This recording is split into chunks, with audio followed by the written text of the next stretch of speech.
할렐루야.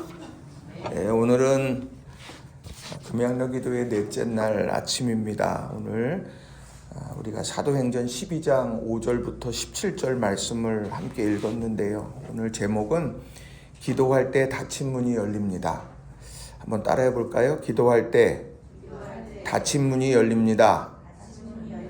네, 기도할 때 닫힌 문이 열립니다. 라는 제목으로 함께 말씀의 은혜를 나누기를 원합니다. 우리가 트라우마라고 하는 말, 우리가 그것을 종종 이야기도 하고 듣기도 합니다. 그런데 이 트라우마라고 하는 이 말은 그리스어의 상처, 그 단어에서 유래를 했습니다. 그래서 의학적으로는 큰 상처, 외상 이런 것들을 이야기하지만 심리적으로는 개인이 감당할 수 없는 그런 한계치를 넘어선 그런 압도적인 고통과 아픔 이런 것들을 의미합니다.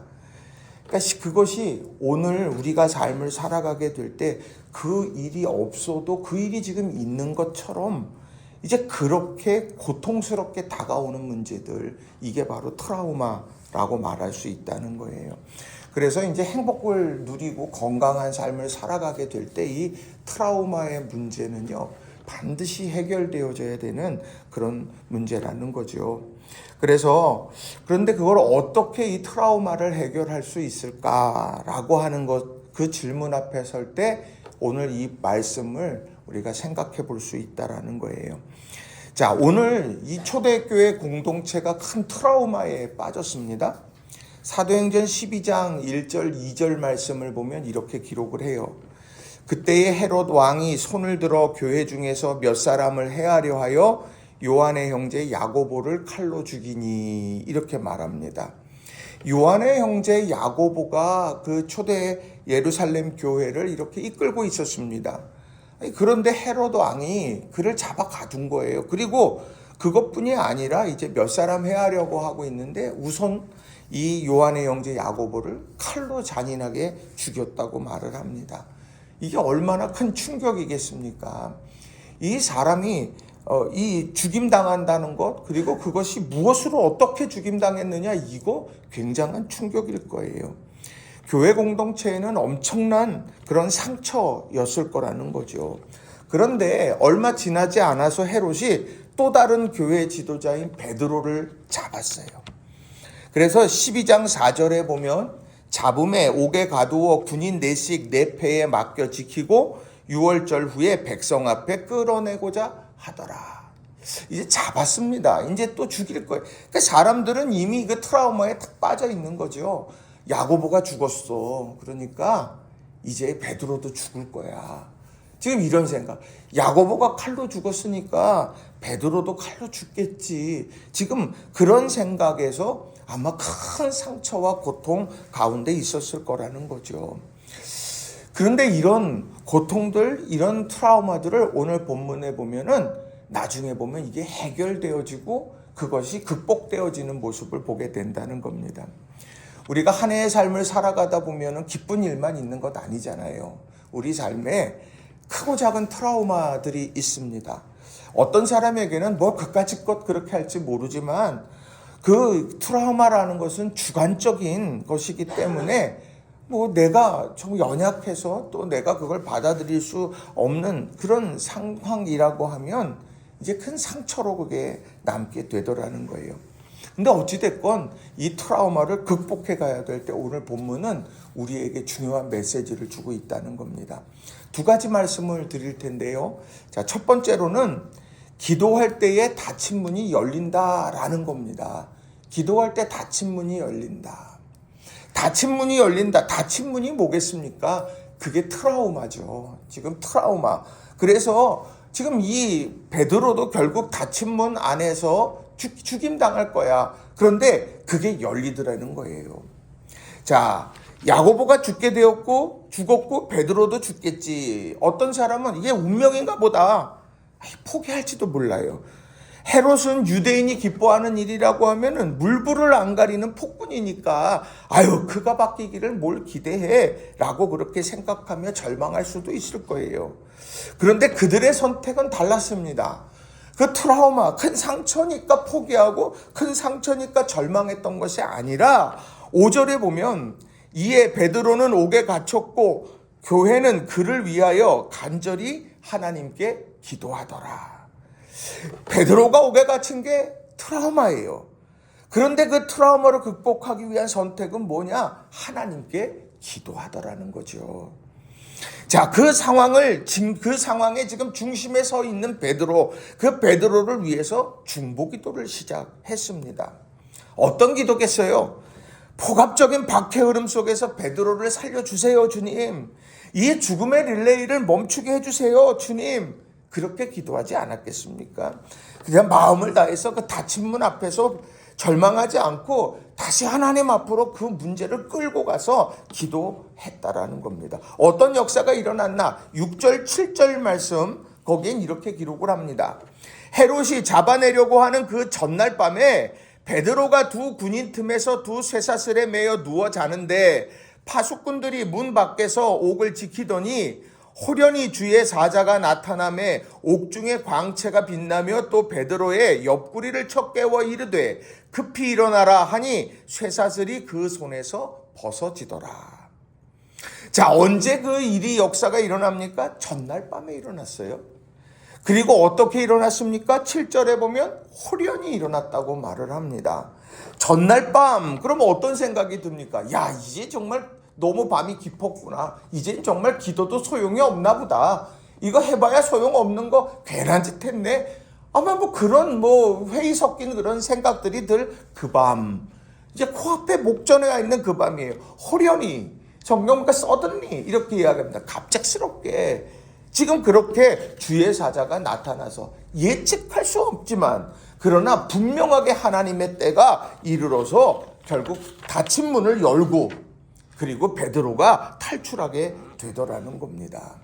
그러니까 오늘 우리가 기억해야 되는 것, 전날 밤, 그 전날 밤까지도 기도해야 된다라는 거예요. 어떤 기도요? 호련히 주님께서 그 역사를 이루어 가시고 닫힌 문을 열고 트라우마를 극복하게 하실 그날을 바라보면서 나가야 된다. 기도해야 된다. 그걸 우리들에게 설명해 주고 있다는 겁니다. 왜 그럴까? 자, 12절 말씀에 보면 이런 말씀이 있어요. 깨닫고 마가라 하는 요한의 어머니 마리아의 집에 가니 여러 사람이 거기에 모여 기도하고 있더라. 자, 닫힌 문이 열리고 손에 있던 사슬들이 다, 발에 있던 사슬이 다 풀리고 그리고 문을 열고 이제 나가서 바로 그 요한의 어머니 마리아의 집에까지 갔더니 그 순간까지도 거기 교회 공동체는 뭐라고 있었느냐? 기도하고 있었다라고 하는 겁니다. 마지막 순간까지 기도를 멈추지 않았던 초대교회의 모습을 우리가 보게 된다라고 하는 거예요. 우리는요, 야, 지금 위기야 그러면 기도를 시작해요. 위기구나. 기도 시작해야지. 그런데 조금 더 지나다가 별 아무런 반응이 없는 것 같아. 그러면 이거 기도 괜히 했나 보다. 이거 갖고 뭔 유익이 있어. 다른 걸 좀 뭘 해볼까. 그런 생각 하게 되더라는 거죠. 근데 중요한 건 오늘 전날 밤에도 그 문제가 풀어지기까지 우리는 기도하는 것. 그것을 꼭 지켜내야 되더라는 거예요. 그게요.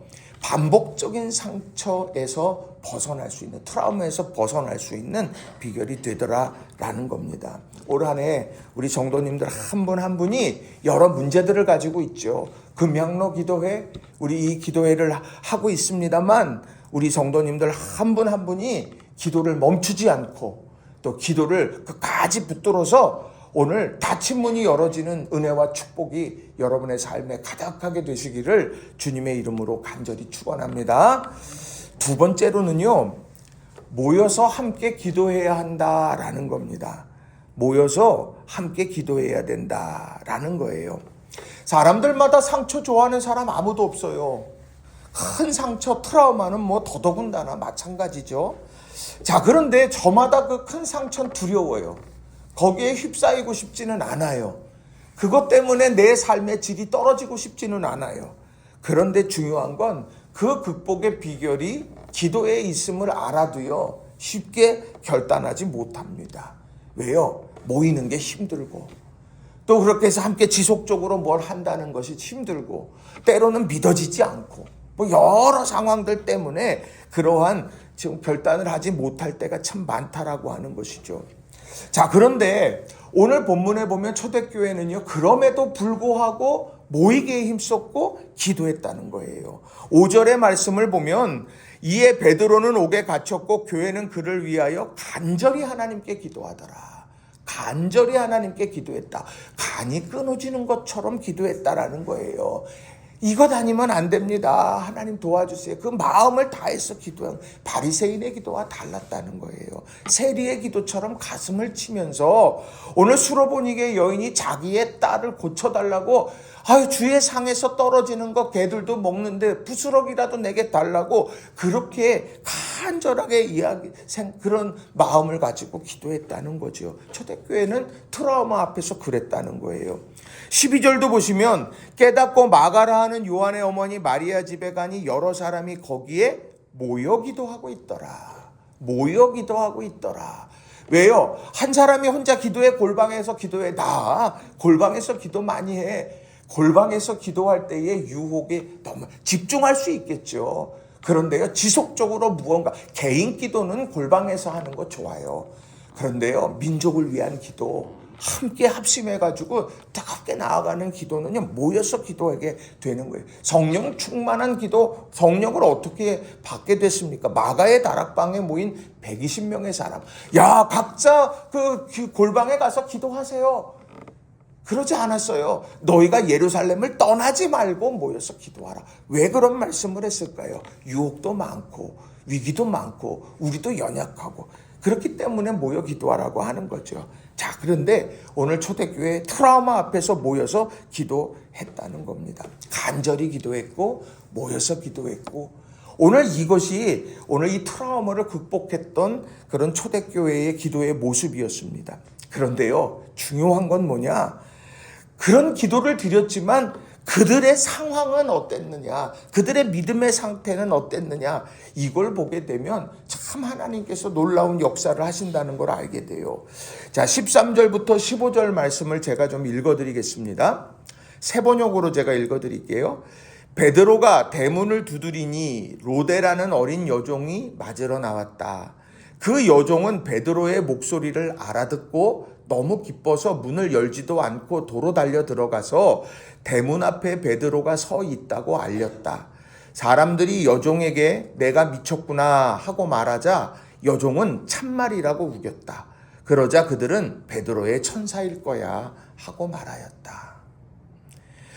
자, 믿음이라고 하는 걸 놓고 보면, 그 기도하는 사람들의 믿음이 어땠는가 그 놓고 보면 지금 이 초대교회 트라우마 극복했던 이 사람들이 모여서 기도했는데 그 사람들의 믿음의 수준이랄까요? 그것은요, 거기에 그것이 아주 뛰어났다 그렇게 보기가 어렵습니다. 왜냐하면 로데라고 하는 어린 여종이 딱 베드로의 목소리를 듣자마자 베드로구나, 베드로가 이제 옥에서 나와서 여기에 왔구나, 참 그렇게 확신하고서 베드로가 왔어요 이렇게 이야기를 했더니 결국 뭐라고 말합니까? 하나는 네가 미쳤구나, 또 하나는 뭡니까? 베드로의 천사일 거다. 지금 그렇게 이야기합니다. 이 사람들이 뭐하고 있던 사람인데요? 기도하고 있던 사람인데 지금 그 기도하고 있었지만 그들의 믿음의 모습은 아주 확고하고 아주 뛰어나고 흔들림 없고 그러지 않았다는 거예요. 그런 연약함 속에서도 그들은 모여서 간절히 기도했습니다. 믿음이 부족해도 기도했고 연약한 상태에서도 기도했더라는 거예요. 그랬더니 하나님께서 놀라운 역사를 이루어 주시더라. 자, 기도 응답은요, 나의 믿음의 강인함에 있는 것이 아니에요. 연약함이 있어도 그 기도의 자리에서 기도할 때 하나님은 역사하시게 된다라고 하는 겁니다. 여러분, 기도할 때 하나님 우리의 기도를 응답해 주실 줄로 믿습니다. 우리가 연초에는 금양로 기도회를 하고, 그리고 고난주간에는 변화산 기도회를 하고, 그리고 후반기를 시작하면서 모리아산 기도회를 그렇게 합니다. 왜 그렇게 모여서 기도할까요? 그냥 각자 기도의 골방, 각자 가정의 골방에서 기도하세요. 자, 기도하시고 사진 한 장 찍어서 증명하세요. 그 정도로 할 수도 있겠죠. 그런데요, 모여 기도할 때, 미스바에 모여 기도할 때 나라와 민족에 하나님께서 힘을 주시고 능력을 부어주셔서 국난을 극복하게 했어요. 또 성령 충만한 기도, 마가의 다락방에 모여서 기도했다라고 하는 겁니다. 여러분, 시간이 지날수록 우리가요, 이 모여 기도하는 것, 이런 것에 우리들이 마음을 더 힘써야 됩니다. 왜요? 어려운 시대니까. 힘든 시대니까. 나 혼자 다 할 수 없는 시대니까. 여러분, 이런 상황 속에서 늘 모여서 기도하며, 내가 부족하니까, 연약하니까, 피곤하니까, 답답하니까, 그럴수록 기도하면서 이 트라우마를 극복해가는 우리 모든 성도님들 한 분 한 분이 다 되시기를 주님의 이름으로 간절히 축원합니다. 말씀을 정리합니다. 큰 상처, 트라우마, 이건 누구에게나 있어요. 어린 아이에게도 있고요. 노년의 삶을 살아가는 이들에게도 있습니다. 다 달라요. 그런데 그 트라우마는요, 가지고 가라고 있는 게 아닙니다. 털어내라고 있는 거예요. 성경은 우리에게 건강하고 행복한 아름다운 삶을 살아가라 라고 말할 때 기도하라 말을 합니다. 그리고요, 모여 기도할 때, 너 부족하고 연약하지만 기도할 때 하나님께서 역사에 가실 거다. 이걸 우리에게 알려주고 있는 거예요. 여러분, 여러분을 힘들게 하는 문제들이 있습니까? 여러분, 기도하면서 여러분이 모든 문제를 헤쳐나가고 극복하는 믿음의 사람들이 다 되시기를 주님의 이름으로 간절히 축원합니다.